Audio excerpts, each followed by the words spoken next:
Good morning વિદ્યાર્થી મિત્રો. ગણિત વિષયની અંદર ધોરણ 7 ચેપ્ટર નંબર 1 પૂર્ણાંક સંખ્યાઓ. મિત્રો ધોરણ 6 ની અંદર તમે સંખ્યાનો પરિચય એ ચેપ્ટર વિશે તમે અભ્યાસ કર્યો છે. તે ઉપરાંત ઘણી સંખ્યાના જે પ્રકારો છે એના વિશે તમે અભ્યાસ કર્યો છે કે પૂર્ણ સંખ્યા છે, પ્રાકૃતિક સંખ્યા છે. જેમ તમે આગળના ધોરણમાં જશો એવી રીતે તમને આગળ બીજી સમની સંખ્યાઓ વિશે અભ્યાસ કરવાનો આવશે. અહીંયા ધોરણ 7 ની અંદર તમારે પૂર્ણાંક સંખ્યા અને અપૂર્ણાંક સંખ્યા વિશે જોવાનું છે. એ પહેલાં આપણે જોઈએ કે સંખ્યા છે તો સંખ્યાને આપણે સંખ્યાના અલગ અલગ પ્રકાર છે. એમાં આપણે સૌપ્રથમ ધોરણ 6 ની અંદર પ્રાકૃતિક સંખ્યાઓ વિશે જોયું કે પ્રાકૃતિક સંખ્યા કોને કહેવાય. તો સંખ્યા છે, આપણે સંખ્યા રેખા પહેલાં તો સમજીએ કે સંખ્યા રેખા છે. સંખ્યા રેખા ઉપર કઈ કઈ સંખ્યાઓનું નિર્દેશન થાય તો કે આવી રીતે આપણે સંખ્યા રેખા દોરીએ છીએ. તો અહીંયા સૌપ્રથમ આવે 0, પછી 0 થી આપણે જેમ આગળ જઈએ એટલે કે જેમ જમણી બાજુ જઈએ છીએ તો 0 ની જેમ જમણી બાજુ જઈએ એવી રીતે 1 2 3 4 આવી રીતે ધન પૂર્ણાંક સંખ્યા આવે છે. અને 0 ની ડાબી બાજુ જઈએ એવી રીતે આપણને ઋણ સંખ્યા આવે એટલે કે -1 માઇનસ એટલે કે ઋણ. તો અહીંયા ઋણ 1 અથવા તો -1 -2 આગળ જઈએ તો -3 આવી રીતે સંખ્યા રેખા ઉપર સંખ્યાઓને દર્શાવવામાં આવે છે. હવે અહીંયા આપણે જોઈએ છીએ કે ધોરણ 6 ની અંદર આપણે જોયું કે પ્રાકૃતિક સંખ્યા કોને કહેવાય. તો પ્રાકૃતિક સંખ્યા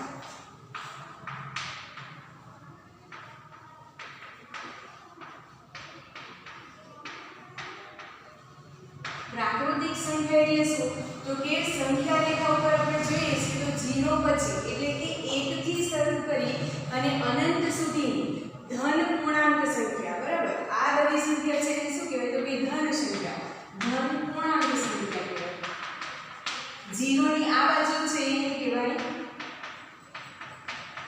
ઋણ પૂર્ણાંક સંખ્યા. તો પ્રાકૃતિક સંખ્યા કોને કહેવાય તો કે 0 પછી અથવા તો 1 થી શરૂ કરી બધી જ ધન પૂર્ણાંક સંખ્યા એને આપણે પ્રાકૃતિક સંખ્યા તરીકે ઓળખી શકીએ છીએ. એટલે પ્રાકૃતિક સંખ્યાની અંદર કોનો સમાવેશ થાય તો કે પ્રાકૃતિક સંખ્યાની અંદર 1 2 3 4 એમ કરી અને અનંત સંખ્યાઓનો એમાં સમાવેશ થાય.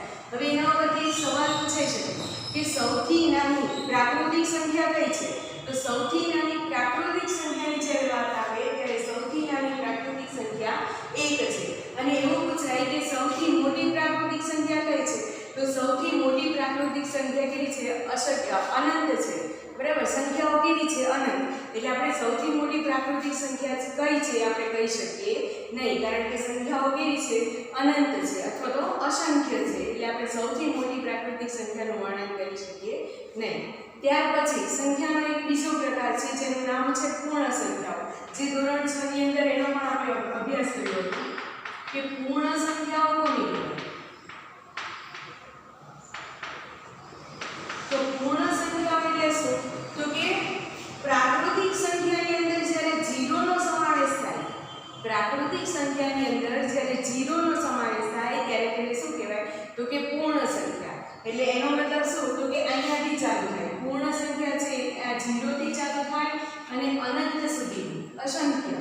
એટલે પૂર્ણ સંખ્યાની અંદર કોનો સમાવેશ થાય તો કે 0 1 2 3 4 એમ કરતા અનંત સુધીની સંખ્યા છે એ શું છે પૂર્ણ સંખ્યા. તો અહીંયા આપણને એવો સવાલ પૂછાય કે સૌથી નાની પૂર્ણ સંખ્યા કઈ છે. તો સૌથી નાની પૂર્ણ સંખ્યા કઈ છે 0. અને સૌથી મોટી પૂર્ણ સંખ્યા પૂછે તો સૌથી મોટી પૂર્ણ સંખ્યા છે આપણે કહેવી અશક્ય છે, કારણ કે સંખ્યાઓ કેવી છે અનંત સુધી છે. એટલે સૌથી મોટી પૂર્ણ સંખ્યાનું વર્ણન કરી શકાય નહીં. હવે અહીંયા એવો પણ સવાલ પૂછાઈ શકે કે પ્રાકૃતિક સંખ્યાની અંદર પૂર્ણ સંખ્યાનો સમાવેશ થાય છે કે પ્રાકૃતિક સંખ્યા છે એમાં પૂર્ણ સંખ્યા આવી શકે બધી જ પૂર્ણ સંખ્યા. તો એનો જવાબ શું આવશે ના, કારણ કે પૂર્ણ સંખ્યામાં 0 આવે જ્યારે પ્રાકૃતિક સંખ્યાની અંદર 0 એટલે કે શૂન્યનો સમાવેશ થતો નથી. એટલે પ્રાકૃતિક સંખ્યાની અંદર પૂર્ણ સંખ્યાનો સમાવેશ ન થાય, પરંતુ પૂર્ણ સંખ્યાની અંદર પ્રાકૃતિક સંખ્યાનો સમાવેશ થાય. કેમ તો કે પૂર્ણ સંખ્યામાં 1 પણ આવે છે 1 2 3 આવી રીતે 1 પણ આવે છે. એટલે અહીંયા પ્રાકૃતિક સંખ્યામાં જેમ 1 2 3 આવે એવી જ રીતે પૂર્ણ સંખ્યાની અંદર પણ 1 2 3 4 એમ અનંત સુધી આવે એટલે પૂર્ણ સંખ્યાની અંદર પ્રાકૃતિક સંખ્યાનો સમાવેશ થાય પણ પ્રાકૃતિક સંખ્યાની અંદર પૂર્ણ સંખ્યાનો સમાવેશ થતો નથી. એટલે અહીંયા આપણે જોઈએ છીએ કે પ્રાકૃતિક સંખ્યા અને પૂર્ણ સંખ્યા અને એના ઉપરથી બે સવાલ પૂછાઈ શકે. સૌથી નાની પ્રાકૃતિક સંખ્યા કઈ અને સૌથી નાની પૂર્ણ સંખ્યા કઈ. ત્યાર પછી એનાથી આગળ આપણે સંખ્યાનો પ્રકાર જોઈએ જે આપણા ચેપ્ટરનું નામ છે કે પૂર્ણાંક સંખ્યા. તો પૂર્ણાંક સંખ્યામાં કઈ સંખ્યાનો સમાવેશ થશે?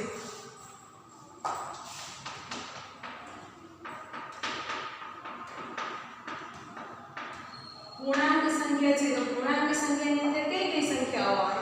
તો પૂર્ણાંક સંખ્યા આપણે અહીંયા સંખ્યા રેખા જોયું બરાબર. આને સંખ્યા રેખા કહે કારણ કે રેખાની ઉપર સંખ્યાનું નિર્દેશન કરેલું છે એટલે આપણે એને સંખ્યા રેખા કહી શકીએ. તો સંખ્યા રેખા ઉપર 0 થી જમણી બાજુ છે એ ધન પૂર્ણાંક અને 0 ની ડાબી બાજુ આવેલા ઋણ પૂર્ણાંક. એટલે પૂર્ણાંક સંખ્યાની અંદર કઈ કઈ સંખ્યાનો સમાવેશ થશે? તો કે -1 અહીંયાથી ચાલુ કરીએ તો -3 -2 -1 0 1 2 3 એમ કરતા અનંત સુધીની સંખ્યા છે એ આપણે પૂર્ણાંક સંખ્યા તરીકે એને ઓળખી શકીએ છીએ. એમાં ઋણ સંખ્યા પણ આવે અને ધન સંખ્યા પણ આવે. તે ઉપરાંત 0 નો પણ સમાવેશ થાય. એટલે પૂર્ણાંક સંખ્યાની અંદર પૂર્ણ સંખ્યા પણ આવે અને પ્રાકૃતિક સંખ્યા પણ આવે. તો અહીંયા આપણું ચેપ્ટર છે એ છે પૂર્ણાંક સંખ્યાઓ જેના વિશે આપણે અભ્યાસ કરવાનો છે. હવે આપણે પહેલા સંખ્યા રેખાને સમજીએ કે સંખ્યા રેખા છે તો સંખ્યા રેખા ઉપર જમણી બાજુ એટલે જ્યારે આપણે આમ સામે હોઈએ છીએ ત્યારે આપણી જમણી બાજુ એટલે આ બાજુ. તો જમણી બાજુ જેમ જઈએ છે 0 ની જમણી બાજુ જઈએ છીએ એમ સંખ્યાનું મૂલ્ય કેવું થશે? તો કે વધતું જશે બરાબર. 0 કરતા 1 મોટા, 1 કરતા 2 મોટા, 2 કરતા 3 મોટા, 3 કરતા 4 મોટા. એટલે આવી રીતે જેમ જમણી બાજુ જઈએ છીએ એમ સંખ્યાનું મૂલ્ય કેવું થાય છે? તો કે મૂલ્ય છે વધતું જાય છે. અને 0 ની સંખ્યા રેખા ઉપર જેમ આપણે ડાબી બાજુ જઈએ છીએ, ડાબી બાજુ એટલે કઈ બાજુ? તો કે આ બાજુ. જેમ આપણે ડાબી બાજુ જઈએ છીએ એમ સંખ્યાનું મૂલ્ય કેવું થાય છે? તો કે સંખ્યાનું મૂલ્ય ઘટે છે બરાબર. સંખ્યાનું મૂલ્ય ઘટે છે. એનો મતલબ શું? તો કે 0 કરતા -1 નું મૂલ્ય કેવું છે? ઓછું બરાબર. -1 નું મૂલ્ય ઓછું છે. -1 કરતા -2 નું મૂલ્ય કેવું છે? ઓછું. એટલે આપણે જેમ આગળ જઈએ છીએ માઈનસમાં એમ એનું મૂલ્ય કેવું થતું જશે? તો કે ઘટતું જશે. અને જેમ આપણે જમણી બાજુ આગળ જઈએ છીએ તેમ સંખ્યાનું મૂલ્ય કેવું થશે? તો કે વધતું જશે. હવે તમે અહીંયાથી સવાલ પણ પૂછાઈ શકે. આપણે પહેલા આગળના ધોરણોમાં આપણે અભ્યાસ કરી ચૂક્યા છીએ less than, greater than, equal બરાબર. કે સંખ્યા નાની હોય કે મોટી હોય એના માટેના ચિહ્નો અને જો સંખ્યાનું મૂલ્ય બરાબર હોય તો એના માટે બરાબરનું નિશાન. તો આવી રીતે તમને બે સંખ્યા પૂછાય અને બંને વચ્ચે તમને આવી રીતે કોઈ પણ નિશાની મૂકવાની કે તો એવો સવાલ પણ તમને પરીક્ષાની અંદર પૂછાઈ શકે. ઉદાહરણ તરીકે આપણે જોઈએ કે -20 અને -2 બરાબર. -20 અને -2 આમાંથી કોનું મૂલ્ય વધારે છે? બરાબર. કોનું મૂલ્ય વધારે છે? તો -2 છે એનું મૂલ્ય વધારે છે. કેમ -2 નું મૂલ્ય વધારે છે? તો આપણે હમણાં જોયું કે જેમ ડાબી બાજુ જઈએ છીએ એમ મૂલ્ય કેવું થશે? ઘટતું જશે. તો અહીંયા -2 આવે અને -20 ક્યાં આવશે? તો કે સંખ્યા રેખા ઉપર આગળ આવશે. તો અહીંયા આપણે જોઈએ છીએ કે -20 છે એનું મૂલ્ય કેવું થશે? ઓછું થશે. તો જેનું મૂલ્ય ઓછું હશે એની બાજુ શું આવશે? આવી રીતે અણી આવશે બરાબર. એટલે કે લેસ ધેન. આને કહેવાય ગ્રેટર ધેન, લેસ ધેન અને આને કહેવાય ઇક્વલ બરાબર. ત્યાર પછી આના પરથી તમને સંખ્યા છે એને આપણે ચડતા ક્રમમાં અને ઉતરતા ક્રમમાં પણ પૂછાઈ શકે કે તમને અમુક સંખ્યા આપેલી હોય. ઉદાહરણ તરીકે આપણે જોઈએ કે -18 પછી 2 9 -31 53 અને -164. આ સંખ્યા છે એને આપણે ઉદાહરણ તરીકે એવું પૂછાય કે ચડતા ક્રમમાં લખો. તો ચડતા ક્રમમાં લખવા માટે આપણે સૌથી પહેલા કઈ સંખ્યા લખવી પડે? તો કે ચડતા ક્રમમાં લખવું છે કે આપણે સૌથી પહેલા નાની સંખ્યા લખવી પડે. તો આમાંથી સૌથી નાની સંખ્યા કઈ છે? તો કે આપણને ખબર છે કે જેમ મોટી સંખ્યા હોય પરંતુ એની આગળ માઈનસ નું નિશાન હોય એનું મૂલ્ય કેવું હોય? તો કે ઓછું હોય. તો આમાંથી સૌથી નાની સંખ્યા કઈ છે? તો કે -164 બરાબર. ત્યાર પછી બીજી સંખ્યા એનાથી મોટી સંખ્યા કઈ છે? તો કે -2 31 ત્યાર પછી -18 ત્યાર પછી તો કે 2 ત્યાર પછી આવશે 9 અને ત્યાર પછી આવશે 53 એટલે આવી રીતે શું થાય તો કે સંખ્યાનો ચડતો ક્રમ આપણે દર્શાવ્યો એટલે કે સૌથી નાની સંખ્યા એનાથી મોટી આવી રીતે આપણે ચડતો ક્રમ સંખ્યાનો ચડતો ક્રમ દર્શાવી શકીએ છીએ તો આવી રીતે તમે યોગ્ય નિશાની મૂકી અને સવાલ પૂછાઈ શકે કે યોગ્ય નિશાની મૂકો બે સંખ્યા વચ્ચે તો એ તમને આ સંખ્યા રેખાની મદદથી આવડી જાય છે હવે ત્યાર પછી આપણે જોઈએ કે સંખ્યા રેખા છે તો સંખ્યા રેખા આપણે તો જોયું કે કોને કહેવાય તો કે જ્યારે રેખાની ઉપર સંખ્યા દર્શાવેલી હોય ત્યારે આપણે એને સંખ્યા રેખા કહીએ છીએ આ ચડતો ક્રમ જોયો ઉતરતો ક્રમ જોયો અને હવે એના પછી આપણે જોઈએ કે એના સરવાળા અને બાદબાકી બરાબર જ્યારે પૂર્ણાંક સંખ્યા છે એ પૂર્ણાંક સંખ્યાના સરવાળા બાદબાકી આપણે કેવી રીતે કરી શકીએ તો એના માટે તમારે નિશાની યાદ રાખવાની છે કઈ નિશાની યાદ રાખવાની છે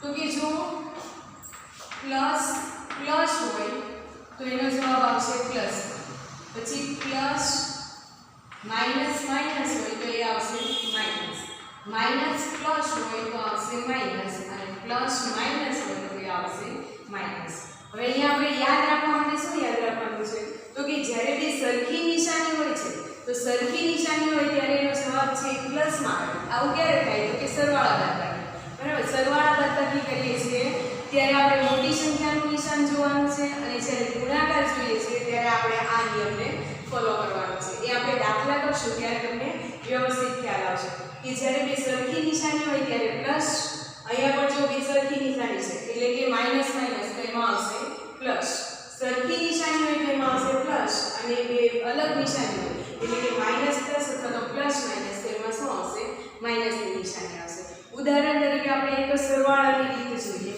કે સરવાળો કરો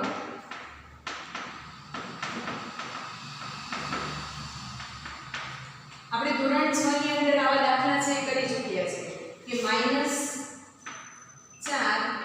પ્લસ -5 ચલો આ બંને સંખ્યાનો સરવાળો કરવો હોય તો આપણે પહેલા શું કરીશું તો કે કૌંસ છે એને પહેલા તો છૂટા કરીશું તો આવશે -4 ચલો પ્લસ માઈનસ -5 કૌંસ છૂટા થઈ ગયા હવે આપણે આ નિયમને જોવાના છે કે માઈનસ શું થશે તો કે પ્લસ અહીંયા જો માઈનસ પ્લસ કરવાનું પ્લસ પણ નિશાની કઈ મૂકવાની સરવાળાની અંદર જ્યારે તમે કરો છો ત્યારે તમારે નિશાની ખાસ યાદ રાખવાની કે જે મોટી સંખ્યા હોય એની જ નિશાની મૂકવાની તો કે અહીંયા માઈનસ કરવાનું પ્લસ પણ નિશાની કઈ મૂકવાની તો કે જે મોટી સંખ્યા છે એની મૂકવાની તો અહીંયા આવશે -પ્લસ એટલે 4 અને 5 બંનેનો સરવાળો કરીએ તો આવે 9 પણ મોટી સંખ્યા કઈ છે તો કે 5 અને 5 ની આગળ કઈ નિશાની છે તો કે માઈનસ એટલે આવશે -9 આવી રીતે આપણે સરવાળા કરી શકીએ છીએ તે ઉપરાંત આપણે બીજું ઉદાહરણ જોઈએ આ બંને ઋણ પૂર્ણાંકો લીધા છે હવે આપણે એક ધન પૂર્ણાંક લઈએ અને એક ઋણ પૂર્ણાંક લઈએ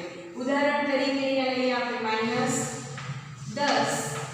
પ્લસ 5 બરાબર -10 પ્લસ 5 તો અહીંયા શું થશે તો કે પહેલા આપણે આને જોઈએ તો કે -10 પ્લસ 5 ચલો માઈનસ પ્લસ અહીંયા આપણે જોઈએ માઈનસ પ્લસ શું થાય તો કે માઈનસ બરાબર બે અલગ નિશાની છે એટલે માઈનસ છે માઈનસ પ્લસ માઈનસ કરવાનું માઈનસ પણ નિશાની કઈ મૂકવાની તો કે મોટી સંખ્યા તો કે માઈનસ કરીએ એટલે 10 માંથી 5 જાય તો આવે 5 અને નિશાની કઈ આવશે તો કે જે સંખ્યા મોટી છે એની નિશાની આવશે એટલે 10 ની નિશાની કઈ છે તો કે માઈનસ એટલે અહીં આવશે -5 તે ઉપરાંત આપણે એક બીજું ઉદાહરણ જોઈએ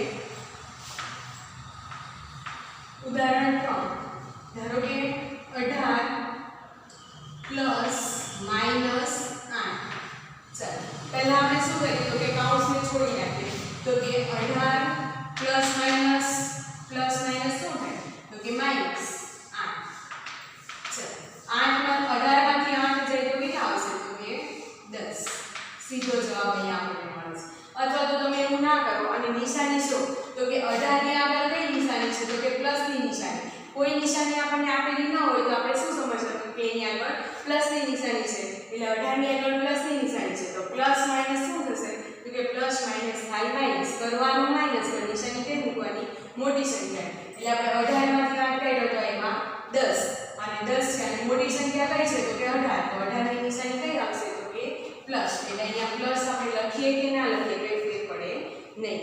એટલે અહીંયા આવી રીતે આપણે પૂર્ણાંક સંખ્યાના સરવાળા કે બાદબાકી કરીએ છીએ. હવે અહીંયા આપણે ધોરણ 6 ની અંદર આવા સરવાળા બાદબાકી કરી ચૂક્યા છે. આ ખાલી શું છે તો કે તમારું પુનરાવર્તન છે. આપણને આગળ એક્ઝામની અંદર પણ આવા દાખલા પૂછાઈ શકે, પણ અહીંયા જે રકમ છે એ રકમ કેવી હશે તો કે આંકડા છે એ મોટા હશે. એટલે આવી રીતે આપણે સરવાળા બાદબાકી છે એ આ નિયમ ઉપરથી આપણે કરી શકીએ છીએ. આ સરવાળાની વાત છે. હવે આપણે ગુણાકાર જોઈએ છે, તો ગુણાકાર કઈ રીતે કરશું તો કે ઉદાહરણ આપણે પહેલા તો જોઈએ ગુણાકાર કરો. ચલો પહેલું ઉદાહરણ આપણે જોઈએ. ઉદાહરણ તરીકે બે ઋણ પૂર્ણાંકો લઈએ, -5 ગુણ્યા -3. બે ઋણ પૂર્ણાંકોનો ગુણાકાર કરીએ.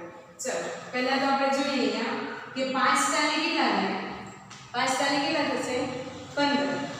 એટલે અહીંયા આવશે 15 અને અહીંયા માઈનસ છે, માઈનસ શું થઈ જશે તો કે પ્લસ. એટલે અહીંયા આપણે કોઈ પણ નિશાની કરવાની જરૂર રહેતી નથી, કારણ કે માઈનસ થશે પ્લસ અને પ્લસની નિશાની આપણે કરવાની રહેતી નથી. જો અહીંયા આપણે સરવાળા બાદબાકીમાં શું જોતા હતા તો કે સરવાળા બાદબાકીની અંદર મોટી સંખ્યાનું નિશાન જોતા હતા કે કઈ સંખ્યા મોટી છે એ સંખ્યાનું આપણે નિશાન મૂકતા હતા. પરંતુ ગુણાકારની અંદર આપણે શું કરવાનું છે તો કે મોટી સંખ્યાનું નિશાન જોવાનું નથી, પરંતુ આપણા નિયમ પ્રમાણે જે થાય છે એ આપણે નિશાની મૂકવાની છે. એક બીજું ઉદાહરણ જોઈએ. આ જ ઉદાહરણ આપણે લઈએ કે -5 ગુણ્યા -5 ગુણ્યા 3 છે કેવો છે તો કે એની આગળ પ્લસની નિશાની છે અને 5 ની આગળ શું છે તો કે માઈનસની નિશાની છે. હવે આપણે જોઈએ કે 5 તાલી તો કે 15. ચલો અહીંયા માઈનસ છે, અહીંયા પ્લસ છે. માઈનસ પ્લસ શું થશે? માઈનસ પ્લસ માઈનસ, એટલે અહીંયા નિશાની કઈ આવશે તો કે માઈનસ. ગુણાકાર કરો છો ત્યારે તમારે જે નિશાની નિયમ પ્રમાણે જે નિશાની આવતી હોય એ નિશાની તમારે મૂકવાની છે. ત્યાર પછી આપણે ત્રીજું ઉદાહરણ જોઈએ. -6 ગુણ્યા -3. ચાલો બંનેમાં માઈનસ છે. આ દાખલાની જેમ સેમ થશે કે 6 તાલી કેટલા થશે? 18.